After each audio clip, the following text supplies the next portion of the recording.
going to be talking about the Korean comfort woman movement, and just to let you guys know, comfort women refer to young women before and during World War II. Most of them were Korean, and they were forced into sexual slavery by the Japanese army. And I'm sorry if this is a bit of a grim topic for you guys, but I'm really, really passionate about it and about spreading awareness about this issue. So hopefully you guys will stay with me and learn something from it. So there were about 200,000 women, and 80% were Korean. The other 20% were Chinese, Filipino, Taiwanese, Burmese, Indonesian, and Dutch. And the ages of these girls usually range from ages 12 to 19. So today I'm going to focus more on the Korean comfort woman movement, just because I know more about that and I've researched that more. I'm not saying that the other women are less important, but this is just what I know more about, so that's what I'm going to focus on. So just to give you some historical background on this, originally, so during the war and before, as many of you guys know, Japan was really dominant in Asia. And what happened was originally Japanese prostitutes were sent to the front to serve these soldiers because, I mean, the government officials thought like these boys need something to do. I mean, to pacify them, or at least to make them less restless and to make them stay on task, we might as well give some entertainment to these boys. So why not bring prostitutes in and have a little fun? But it turns out that a lot of these prostitutes were infected with STIs and STDs. So what happened was a lot of these soldiers became infected also. So that rendered them useless for combat. So they quickly realized that this was not a very good idea. So what they turned to was young girls who had little experience. I guess I have to explain here a little bit, but they took mainly Korean girls because, I don't know if you guys know, but Japan occupied Korea for a long time, and there has been a lot of I guess, like this idea of inferiority. So they were like, okay, they're just Korean girls, like why not? Just kidnap them and take them and make them serve these Japanese soldiers. So that's what they did. They basically, there were basically like two main ways they take these girls. Either they would tell them like, oh, I'm going to give you a better education, or do you want a good job? Like, I know a place where you can get a good job. And they would cart these girls off to places like Manchuria, which was this area in China that Japan dominated. And they would set up stations there and put these girls there. So how were these comfort stations? Well, the sanitation was really awful. There was limited medicine and health services, little to no food. I mean, these girls were probably given like one meal a day, and it was very unsubstantial. And also, this is important, there was little to no contraception. So, I mean, maybe they'd be given, if they were lucky, one condom a day, but that really can't last one day. I mean, if you're being raped multiple times, that doesn't last the whole day. So, okay, so talking about systematic rape is hard because it's a tricky issue. It brings up a lot of horrible images, but I mean, I guess for some reason we've learned about like the Holocaust so much and stuff, so that systematic killing is probably easier to imagine, like gunning people down. But rape was a lot like that in the way that they'd set up these stalls. So it was basically like this building, and it would be like bathroom stalls, and there would be lines outside. So basically each soldier would get 10 to 15 minutes with each girl. So there would just be a line, and it would rotate every 10 to 15 minutes, and these girls would basically have no time to eat or rest, and I mean, that's how they lived there. So, I mean, I'm gonna read a quote from a survivor, and she says, "In a village there was a man in his 50s who worked as an agent for the Japanese. One day he approached me and told me he would give me an introduction to a place where I could both learn and earn money." So that's how she went. She thought she was taking a bus to some factory, but it turns out she was taken to a comfort station. And this particular woman was forced to have intercourse with up to 40 to 50 men a day, on busy days. So, I mean, that's pretty horrible, and they had no time to rest. And a lot of people who say that this didn't exist, there are some people who deny this, say that prostitution was involved, but it is a fact that none of these girls were paid. It was sexual slavery. So basically, sometimes the soldiers were handed price tickets, and sometimes people were paid, but it was usually the people who set up the comfort stations who were paid, so the girls wouldn't get anything. So what were the consequences of this kind of treatment? Well, obviously physically, a lot of girls suffered from gonorrhea and syphilis. A lot of girls got pregnant because the contraception was pretty bad, and it was really sad because a lot of them died from primitive abortions, or so it was just pretty awful. And poverty-wise, a lot of these girls, if they survived the comfort stations, would come home and find that either their parents would kick them out of the house because they found out what the girl had been doing outside. And I guess this is more of a cultural thing, but Korean culture is, especially that long ago, it was really rooted in purity for young girls. So, I mean, if you come home and you're kind of a ruined woman, a lot of families would kick these girls out. Or they'd come home and find that their family wasn't there anymore because the war had affected that part of the country. So a lot of these girls had to start all over again. They had to work odd jobs to survive, and also there was that sense of shame.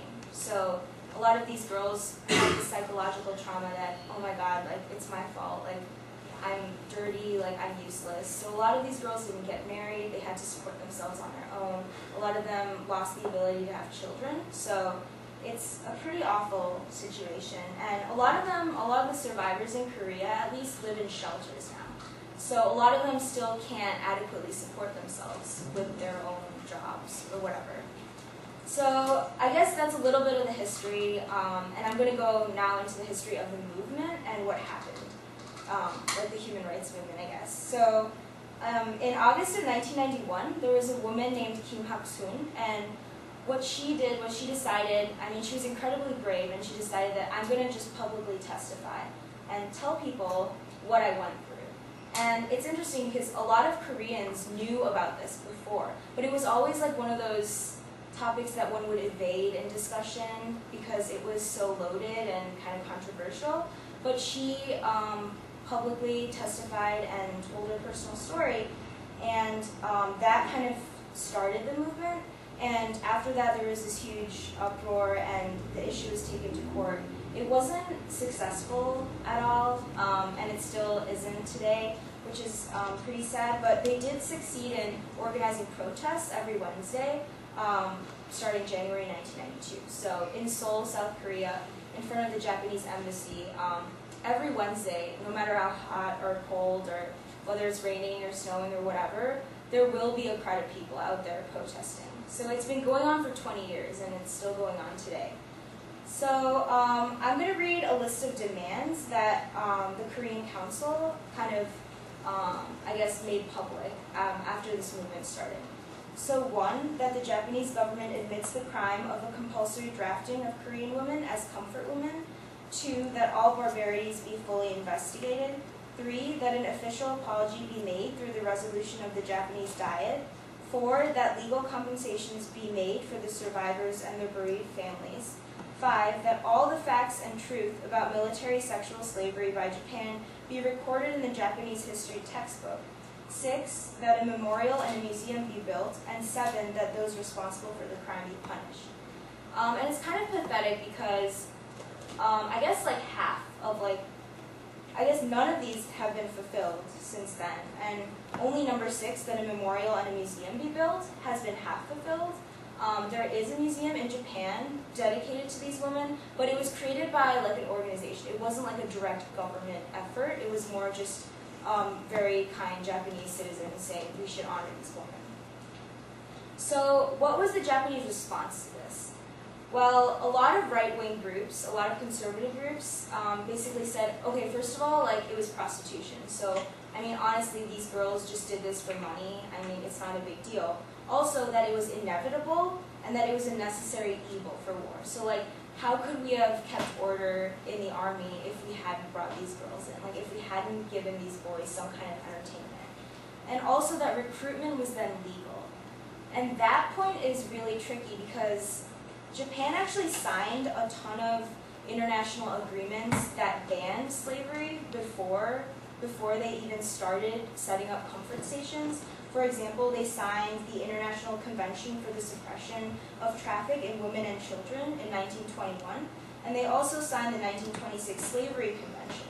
So basically they had signed all this stuff beforehand. So technically what they were doing was illegal. However, they put these stations in places that they said were legal because they were outside of the jurisdiction of the treaty. So they put these comfort stations in like colonies, like Manchuria, for instance. That's not in Japan, but I mean, they occupy that area, so they put them there. So I guess by now, you guys, maybe some of you guys are thinking, like, oh, so she's saying like all Japanese people are bad and like they supported this system. That's really not what I'm getting at, because it was more the government at that time that did something wrong. And actually, the one man who changed the nature of the movement for the good was Japanese. His name was Yoshiaki Yoshimi, and he was a professor of modern history at Cho University in Tokyo. And he actually found documents in 1992 that proved all of this. So before that, there hadn't been like any hardcore evidence, like documents or names or lists of names that prove this. But he basically showed the world that, I mean, this really did exist, and the Japanese government was directly linked to this. So so after that, I guess an organization was formed in Japan called the Asian Women's Fund, and they did give these women financial compensation. But unfortunately, this organization wasn't government run. So, I mean, it wasn't like the government saying, I'm sorry, like, we're going to help these women. It was more of like, as I said before, like kind Japanese citizens coming together and trying to help these women. So it's really interesting because in 2010, the Japanese Prime Minister, Naoto Kan, said, I'm going to read a quote that he said during his speech. He says, I would like to face history with sincerity. I would like to have courage to squarely confront the facts of history and humility to accept them, as well as to be honest, to reflect upon the errors of our own. I express here once again my feelings of deep remorse and my heartfelt apology. So after that, he did make progress because he did return like remains of Koreans that were still in Japan to Korea, and also he did during the occupation, a lot of Japanese people, the Japanese army took a lot of Korean artifacts, like national treasures and stuff like that. So he did return those, but he said nothing about comfort women, and that's actually like the largest issue that a lot of Koreans are aware of. So, I mean, it's been kind of iffy, the response. And South Korea hasn't done a great job either in addressing this, just because they've been really passive about it and not very aggressive. I mean, in 1993, for example, President Kim Il-sung, he basically encouraged Japan to tell the truth, but he didn't do anything. Like, he didn't initiate a talk or hold a discussion. It was more of like, oh, like, we hope you guys say sorry someday, like, which is obviously ineffective. Let's move on to the U.S. response.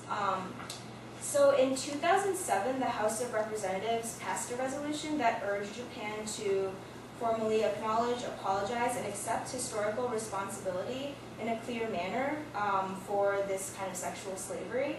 But also in that same resolution, the U.S. commended Japan for their efforts in helping these women. So it's kind of interesting because the Japanese government didn't do much other than perhaps a few individual apologies. There was no official apology, really no set kind of plan for compensation. So, I mean, just the wording was a bit strange. It was ambiguous. And an interesting fact is that U.S. troops actually did use some comfort stations for a few weeks. In Muji, China, they basically used stations for several weeks until the U.S. Army told them to stop because of the disease, because of risk of disease. So the U.S. actually was directly involved at some point. So, I mean, they should take responsibility. So I guess what are historians saying, like what should be done? Some people say that there should be individual compensation for each woman, and that those who were responsible for the comfort stations should be put on trial, basically, and kind of pay for what they did a long time ago. And other people say that, I mean, it doesn't matter. Like, it's not going to work out. Japan's still really strong, has a strong international presence. How are you going to win this? It doesn't really matter, like it's past. So what do I think, I guess, the whole point of making this Pubspeak, I guess I'm like more towards the first opinion. I actually think that it is possible to bring more light to this issue, and I think that Japan should create more government-run organizations and programs to educate future generations, especially Japanese and Korean future generations, and also issue an official apology for these women. And also I think that the organizations that help these women should be government-run. It shouldn't be like just nice Japanese people who are willing to like sacrifice their money for these women. It should be the government who's directly paying for these women. And also I think the U.S., although the U.S. has a lot on its plate, it should maybe in the near future at least bring more light to this and maybe bring this up in an international talk or whatever. And also, I mean, why do I even bother? I guess that's the final thing I'm going to end with. Like, why do I even care? I mean, it's past. I mean, there are only 63 Korean women left, at least, who are still alive because it was so long ago. But, I mean, their girlhoods, you have to remember that their girlhoods were stolen. Like, they had no time to be girls. I mean, imagine being 13 and you're taken away and you're raped for 3 years and you come back home with nothing. So, I mean, their lives were destroyed. It was 200,000 women. That's 1/5 of a million people. That's a lot of people. So, I mean, I don't think it's right for these women to keep fighting for decades and to have this really active movement for 20 years and really have no results. So, and I don't think it's fair for younger generations not to know about it, because a lot of people I've talked to don't know about this, and it's actually one of the largest cases of human trafficking in the 20th century. So, I mean, yeah, so hopefully, I mean, this was a little bit informative and you guys got something out of it. Yeah, I hope it wasn't too depressing, but yeah, thank you.